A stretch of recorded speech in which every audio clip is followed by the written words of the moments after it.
here we are, just right after the closing ceremony of the FIDE Grand Swiss. And we are here with the winner of the event, the incredible Vidit. Vidit, congratulations, an amazing result. Words cannot describe probably your joy, right? Thank you so much. Thank you. Yeah, it cannot describe it. For me, what was most impressive was that you started with a loss and then you had an amazing tournament. So how did this loss affect you and how did you then manage to recover?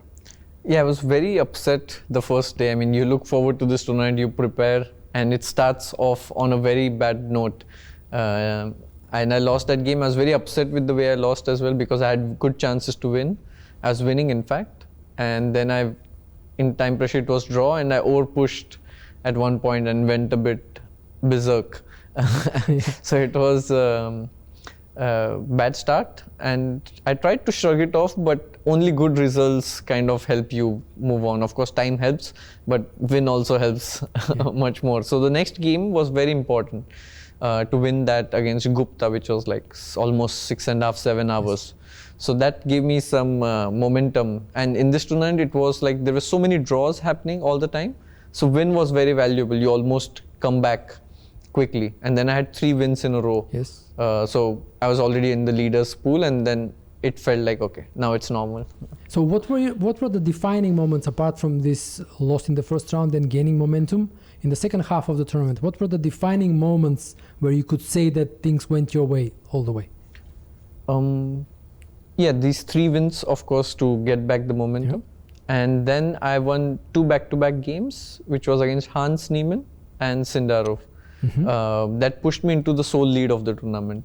So especially the Sindarov game was very important because I was with black, and the way I won it, I was very proud of it. And once you're in the joint lead, sole lead, and just 4 rounds were remaining, then I realized, okay, things are actually taking place here. Mm-hmm. And did you feel any pressure in the last round? This was obviously decisive, but how were you feeling? What were your thoughts going into the last round? Actually, I was feeling more anxious in the penultimate round because I had black pieces against Diach, and he's a very, very solid player. And I saw the tie breaks that I had the worst tie break possible. Yeah.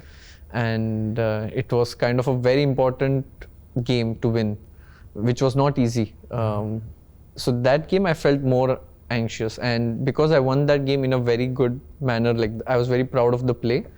I had a lot of positive emotions coming in the last round. So I was less worried today. But also I think when you win such a tournament, you also need a little bit of fortune. So I wouldn't deny that, it was all what I did. Of course, you need a little bit of fortune. One question about the last round. I was observing you in the playing hall, and on move 7, the Queen's Gambit accepted, yeah? And you spent 10 minutes thinking on move 7. What were your thoughts? I mean, eventually you went for this, let's say, safety first approach, the endgame with DC5. But what were you thinking? You were making a decision, you were recalling your preparation, what thoughts were involved in you taking that decision? So, Red K had played Queen's Gambit in the tournament before against Vincent, but he had very good tie break, and if he wins, he had good chances to win the tournament. Oh. In fact, if he had won against me, he would be the champion. Oh. He had better tie break than Hikaru and everyone else. So considering that, I thought he will go for something more double-edged or dynamic. Mm-hmm. And I was expecting that. So Queen's Gambit, I was a bit surprised to see over the board. And he's very, very good with initiative. So I thought, okay, exchanging the queens makes sense. Also the 2-9 situation, but moreover that he wouldn't feel totally comfortable in this position, and that's what happened. It was slightly worse for him all the time, and he collapsed after a point. So it was you could say it was a very good psychological decision. Even objective, I would say. I mean, in hindsight, we can say that. Of course, if it was drawn and Andrew's game was drawn, everybody would have criticized the same decision. Yes. And how can you exchange queens? You're in a must-win game. So in hindsight, we can say that. Right. Okay. Yes. You're right. You're right. So okay, now you are just qualified for the candidates. What are your thoughts going ahead? What are your plans? How do you plan to prepare?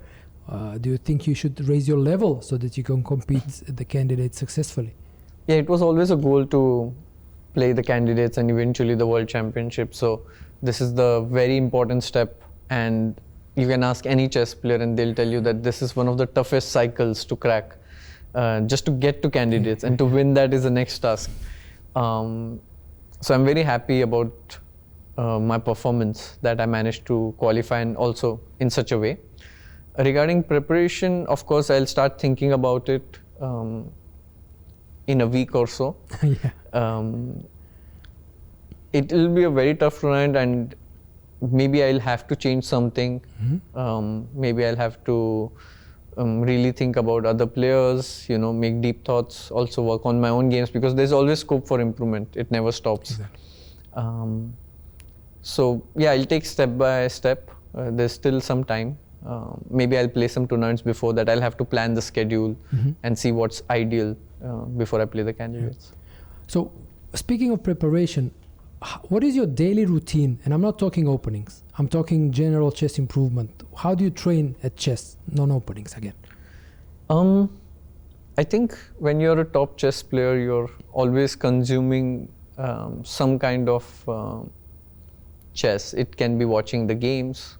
You can be reading some book. You can be watching a video. You can be playing against someone. So it's some form or the other. It's not like a set routine. It keeps changing. It's more based on what I feel like doing that day. Of course, in tournaments, it's much more specific. But at home, it's sometimes you're casually following it. And also, many things I feel in chess, the preparation is not only limited to the chess moves or the chessboard. Many other things you do off the board impact how you play. So those things are as important as well. I will come to this a bit later. I just noticed one thing, that at this tournament you displayed, at least to my mind, fantastic calculation and exceptional technique. How did you achieve this? What did you do, especially in your formative years, not now as a complete player, but as you were growing up? What type of training did you do to be able to calculate so well? And obviously technique is connected to calculation. So what did you do to become so good at both these aspects of the game? Actually, in last couple of my tournaments, I had very promising positions, and I used to falter at the end quite often. So it was the other way around. Like I was coming close, I was very good at building up the position, but for some reason, the conversion rate was quite low. And it was not just chess, probably it was, I was getting nervous. And sometimes it's also about chess, because you have less time and then you lose a little bit of accuracy. So somehow in this tournament, all of it came together. I also have to think about it and what made it happen. But overall, I would say that my play in time pressure was better than before in other tournaments. And that's when the technique comes, where you have low on time. Exactly. Also, I would say that this longer time format helped me. After 40 moves, you get this 50 minutes, and then you can really calculate more. In other tournaments, sometimes you don't even get additional time after move 40. So this also played a role. This all helped. So you mentioned stamina. So and you also mentioned the importance of things doing outside of chess. I remember once you tweeted, I think, about a mindfulness app that you're using. So how would you connect all these things together? Your training in mindfulness, maybe nutrition, and mental stamina. What do you do in order to have these at the highest level? Yeah, as you said, I think all these things are very important. So I've been meditating on this app, Black Lotus app, for almost close to 3 years. And currently I've not missed a day since 1040 days or something. Excellent. Like this. So it takes time. A change doesn't happen overnight. Exactly. And I still feel I'm long way from taming my mind or anything of that sort. I've just improved than what I was 2 years ago. And regarding nutrition and other stuff, I feel all of it is important, because at the top level it's the minute changes which make the difference, because all of us are equally equipped with the chess knowledge and stuff. I mean, of course there are differences, Yes. but it's just tiny tweaks here and there which make the difference. So yeah, I was paying attention to all of these things. Yoga has a really deep roots in Indian culture. Have you tried it? Do you practice it? Occasionally, not every day. I go to the gym or I play sports. Here in this tournament, I didn't get time to do any of that. It's very relaxing, I would say. But I think in the Western world, yoga is only considered as the physical movements that you do. Yeah, the asanas. But in actual term, yoga means union. So union of body, mind, breath, all this. So you come aligned. So it's not just the physical asanas. Just working on your mind is also, in a way, state of yoga. So would you say that all this work that you have done on yourself, including yoga, mindfulness, meditation, has improved your character? Yes, I would say so.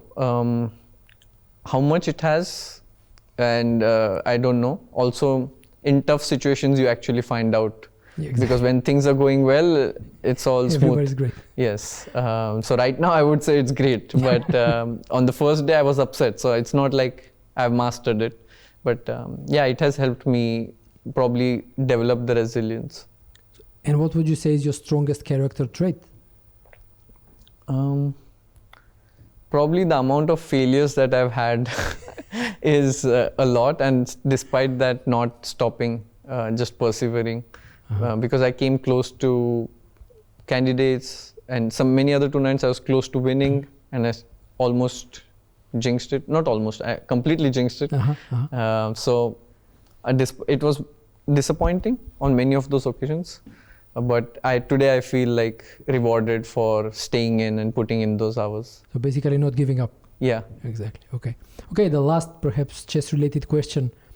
When you analyze a position and you obviously use engines, at what depth are you satisfied when you leave Stockfish on? 40, 50, more? It's let's say a non-forcing position, like something like there are many options. And I don't think it's a conscious decision that it has to be depth X, Y, Z. It's more intuitive that you feel that in this position it's fine. I mean, nowadays the engine is so strong and the hardware is so strong that within a second you almost get the truth. Previously, a couple of years ago when the engines were not so strong, especially without the neural networks, you might have to leave it for longer, or you would probe and the engine would change the evaluation. Nowadays it happens very rarely. So you just put a strong engine and you instantly get an answer. Okay. So let's move a little bit on other topics. What are your hobbies? What do you do outside of chess? What do you like?